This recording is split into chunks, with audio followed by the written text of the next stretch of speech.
ਅੱਜ ਦੀਆਂ ਖਬਰਾਂ ਵੱਲ ਚੱਲੀਏ ਤੇ ਪ੍ਰੈਜ਼ੀਡੈਂਟ ਟਰੰਪ ਹੋਣਾ ਨੇ ਲੱਗਦਾ ਹੈ ਕਹਿੰਦੇ ਵੀ ਡੈਮੋਕ੍ਰੇਟਸ ਦੇ ਨਾਲ ਡੀਲ ਬਣਾ ਲਈ ਆ ਤਾਂ ਕਿ ਜੋ ਗਵਰਨਮੈਂਟ ਆ ਸ਼ਟਡਾਊਨ ਨਾ ਹੋਵੇ।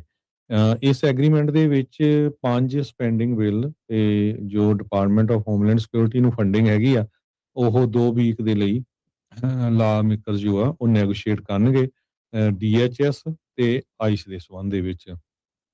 ਇਹ ਐਗਰੀਮੈਂਟ ਜੋ ਆ ਗਵਰਨਮੈਂਟ ਨੂੰ ਫੰਡ ਕਰੂਗਾ except department of homeland security through next September. So ਇਹਦੇ ਵਿੱਚ ਜੋ 2 US ਦੇ ਸਿਟੀਜ਼ਨਸ ਦੀ ਮੌਤ ਹੋਈ ਆ, ਉਹਨਾਂ ਦੀਆਂ ਕਿਲਿੰਗਸ ਹੋਈਆਂ, ਉਹਨੂੰ ਲੈ ਕੇ ਜੋ ਬਹੁਤ ਤੱਤਾ ਮਾਹੌਲ ਸੀ। ਤੇ ਜੋ 8 ਦੇ ਕਰੀਬ ਜੋ ਰਿਪਬਲਿਕਨ ਸੀ ਉਹ ਵੀ ਸਾਥ ਨਹੀਂ ਦੇਣਾ ਚਾਹੁੰਦੇ ਸੀ ਟਰੰਪ ਹੋਣਾ ਦੀ ਪਾਰਟੀ ਦੇ ਜਿਹੜੇ ਰਿਪਬਲਿਕਨ ਸੀਗੇ।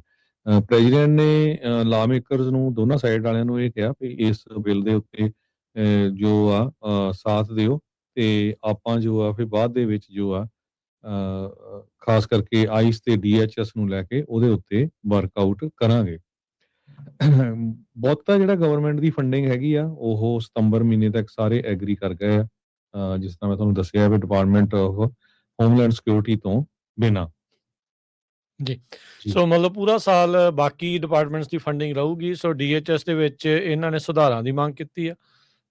ਇਹ ਮੈਨੂੰ ਲੱਗਦਾ ਅਸਤੀਫਾ ਵੀ ਮੰਗ ਰਹੇ ਆ ਕ੍ਰਿਸਟੀ ਨੋਇਮ ਤੋਂ ਲੈ ਕੇ ਬਬੀਨੋ ਜਿਹੜਾ ਹੋਣਾ ਦਾ, ਉਹ ਕਹਿੰਦੇ ਵੀ ਅਸਤੀਫਾ ਇਹਨਾਂ ਨੂੰ ਦਿਵਾਓ ਨਹੀਂ ਤਾਂ ਇੰਪੀਚ ਜਿਹੜਾ ਉਹਨਾਂ ਨੂੰ ਕਰਾਂਗੇ। ਜਿੱਦਾਂ ਤੁਸੀਂ ਦੱਸਿਆ ਵੀ ਇਹਨਾਂ ਦੀ ਆਪਣੀ ਪਾਰਟੀ ਵਾਲੇ ਵੀ ਕਈ ਸਾਥ ਨਹੀਂ ਦੇ ਰਹੇ ਕ੍ਰਿਸਟੀ ਨਿਓਮ ਦਾ, ਕਿਉਂਕਿ ਉਹ ਵੀ ਹੁਣ ਦੋਸ਼ ਵਾਪਸ ਟਰੰਪ ਤੇ ਮਿਲਰ ਹੋਣਾ ਦੇ ਉੱਤੇ ਪਾਉਣ ਦੀ ਕੋਸ਼ਿਸ਼ ਨਾਲ ਦੇ ਨਾਲ ਜਿਹੜੀ ਉਹ ਕਰ ਰਹੀ ਆ। ਸਪੀਕਰ ਮਾਈਕ ਜੌਨਸਨ ਨੇ ਜਿਹੜਾ ਉਹ ਕਿਹਾ, ਕਹਿੰਦੇ ਵੀ ਅਜੇ ਕੁਝ ਦਿਨ ਲੱਗਣਗੇ ਜਿਹੜੇ ਮੈਂਬਰਸ ਆ ਉਹਨਾਂ ਨੂੰ ਵਾਪਸ ਟਾਊਨ ਦੇ ਵਿੱਚ ਆਉਣ ਦੇ ਲਈ, ਤੇ ਕਹਿੰਦੇ ਵੀ ਟਰੰਪ ਹੋਣਾ ਦੀ ਜਿਹੜੀ ਐਂਡੋਰਸਮੈਂਟ ਆ ਉੱਦਾਂ ਇਹਦੇ ਨਾਲ ਸਪੀਡ ਹੋ ਜਾਊਗਾ, ਕੰਮ ਤੇਜ਼ੀ ਦੇ ਨਾਲ ਜਿਹੜਾ ਹੋ ਵਧੂਗਾ। ਸੋ ਟਰੰਪ ਹੋਣਾ ਨੇ ਵੀ ਇਹ ਅਨਾਊਂਸਮੈਂਟ ਕੀਤੀ ਆ ਤੇ ਚੱਕ ਸ਼ੂਮਰ ਹੋਣਾ ਨੇ ਡੈਮੋਕ੍ਰੇਟ ਲੀਡਰਸ ਆ ਉਹਨਾਂ ਨੇ ਵੀ ਇਹ ਗੱਲਬਾਤ ਜਿਹੜੀ ਉਹ ਦੁਹਰਾਈ ਆ ਵੀ ਜਿਹੜੀ ਡੀਲ ਆ ਆਪਸ ਦੇ ਵਿੱਚ ਬਣ ਚੁੱਕੀ ਆ। ਸੋ ਕਈ ਪੋਟੈਂਸ਼ੀਅਲ ਸਨੈਕਸ ਤੇ ਕਈ ਅਮੈਂਡਮੈਂਟ ਰਿਕੁਐਸਟ ਜਿਹੜੀਆਂ ਆ ਉਹ ਇਸ ਦੇ ਵਿੱਚ ਹੋ ਸਕਦੀਆਂ। ਸੋ ਇਸੇ ਲਈ ਹਾਊਸ ਦੀ ਦੁਬਾਰਾ ਜਿਹੜੀ ਉਹ ਜ਼ਰੂਰਤ ਜਿਹੜੀ ਹਰਜੋਤ ਸਿੰਘ ਜੀ ਪੈਣੀ ਆ, ਸੈਨੇਟ ਦੇ ਵਿੱਚੋਂ ਸੋਧ ਕੀਤੇ ਗਏ ਬਿੱਲ ਨੂੰ ਦੁਬਾਰਾ ਹਾਊਸ ਦੇ ਵਿੱਚ ਪਾਸ ਕਰਾ ਕੇ ਫਿਰ ਹੀ ਜਿਹੜਾ ਟਰੰਪ ਹੋਣਾ ਤੱਕ ਉਹ ਪਹੁੰਚੇਗਾ। ਸੋ ਹੋਪਫੁਲੀ ਕੀ ਜਿਹੜਾ ਇਸ ਦੇ ਵਿੱਚ ਅੱਗੇ ਬਣਦਾ ਆ। ਅੱਜ ਦੀਆਂ ਖਬਰਾਂ ਵੱਲ ਚੱਲੀਏ ਤੇ ਪ੍ਰੈਜ਼ੀਡੈਂਟ ਟਰੰਪ ਹੋਣਾ ਨੇ ਲੱਗਦਾ ਹੈ ਕਹਿੰਦੇ ਵੀ ਡੈਮੋਕ੍ਰੇਟਸ ਦੇ ਨਾਲ ਡੀਲ ਬਣਾ ਲਈ ਆ ਤਾਂ ਕਿ ਜੋ ਗਵਰਨਮੈਂਟ ਆ ਸ਼ਟਡਾਊਨ ਨਾ ਹੋਵੇ। ਇਸ ਐਗਰੀਮੈਂਟ ਦੇ ਵਿੱਚ 5 ਸਪੈਂਡਿੰਗ ਬਿੱਲ ਤੇ ਜੋ ਡਿਪਾਰਟਮੈਂਟ ਆਫ ਹੋਮਲੈਂਡ ਸਿਕਿਉਰਿਟੀ ਨੂੰ ਫੰਡਿੰਗ ਹੈਗੀ ਆ ਉਹ 2 ਵੀਕ ਦੇ ਲਈ ਲਾ ਮੇਕਰਸ ਜੋ ਆ ਉਹ ਨੈਗੋਸ਼ੀਏਟ ਕਰਨਗੇ DHS ਤੇ ਆਈਸ ਦੇ ਸੰਬੰਧ ਦੇ ਵਿੱਚ। ਇਹ ਐਗਰੀਮੈਂਟ ਜੋ ਆ ਗਵਰਨਮੈਂਟ ਨੂੰ ਫੰਡ ਕਰੂਗਾ except department of homeland security through next September.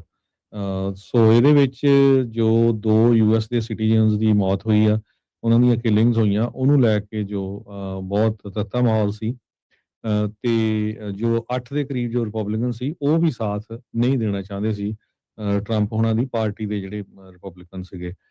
President ਨੇ ਲਾ ਮੇਕਰਸ ਨੂੰ ਦੋਨਾਂ ਸਾਈਡ ਵਾਲਿਆਂ ਨੂੰ ਇਹ ਕਿਹਾ ਵੀ ਇਸ ਬਿੱਲ ਦੇ ਉੱਤੇ ਜੋ ਆ ਸਾਥ ਦਿਓ ਤੇ ਆਪਾਂ ਜੋ ਆ ਫਿਰ ਬਾਅਦ ਦੇ ਵਿੱਚ ਜੋ ਆ ਖਾਸ ਕਰਕੇ ਆਈਸ ਤੇ DHS ਨੂੰ ਲੈ ਕੇ ਉਹਦੇ ਉੱਤੇ ਵਰਕਆਊਟ ਕਰਾਂਗੇ। ਬਹੁਤਾ ਜਿਹੜਾ ਗਵਰਨਮੈਂਟ ਦੀ ਫੰਡਿੰਗ ਹੈਗੀ ਆ ਉਹ ਸਤੰਬਰ ਮਹੀਨੇ ਤੱਕ ਸਾਰੇ ਐਗਰੀ ਕਰ ਗਏ ਆ। ਜਿਸ ਤਰ੍ਹਾਂ ਮੈਂ ਤੁਹਾਨੂੰ ਦੱਸਿਆ ਵੀ ਡਿਪਾਰਟਮੈਂਟ ਆਫ ਹੋਮਲੈਂਡ ਸਿਕਿਉਰਿਟੀ ਤੋਂ ਬਿਨਾਂ। ਜੀ। ਸੋ ਮਤਲਬ ਪੂਰਾ ਸਾਲ ਬਾਕੀ ਡਿਪਾਰਟਮੈਂਟਸ ਦੀ ਫੰਡਿੰਗ ਰਹੂਗੀ। ਸੋ DHS ਦੇ ਵਿੱਚ ਇਹਨਾਂ ਨੇ ਸੁਧਾਰਾਂ ਦੀ ਮੰਗ ਕੀਤੀ ਆ।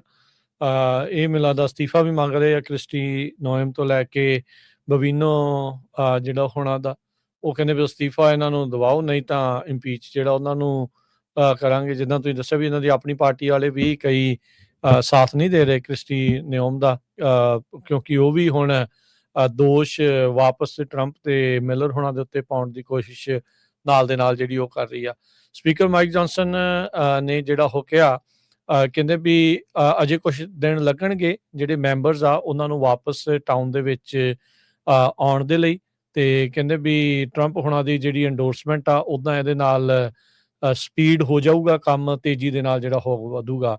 ਸੋ ਟਰੰਪ ਹੋਣਾ ਨੇ ਵੀ ਇਹ ਅਨਾਉਂਸਮੈਂਟ ਕੀਤੀ ਆ ਤੇ ਚੱਕ ਸ਼ੂਮਰ ਹੋਣਾ ਨੇ ਡੈਮੋਕ੍ਰੇਟ ਲੀਡਰਸ ਆ, ਉਹਨਾਂ ਨੇ ਵੀ ਇਹ ਗੱਲਬਾਤ ਜਿਹੜੀ ਉਹ ਦੁਹਰਾਈ ਆ ਵੀ ਜਿਹੜੀ ਡੀਲ ਆ ਆਪਸ ਦੇ ਵਿੱਚ ਬਣ ਚੁੱਕੀ ਆ।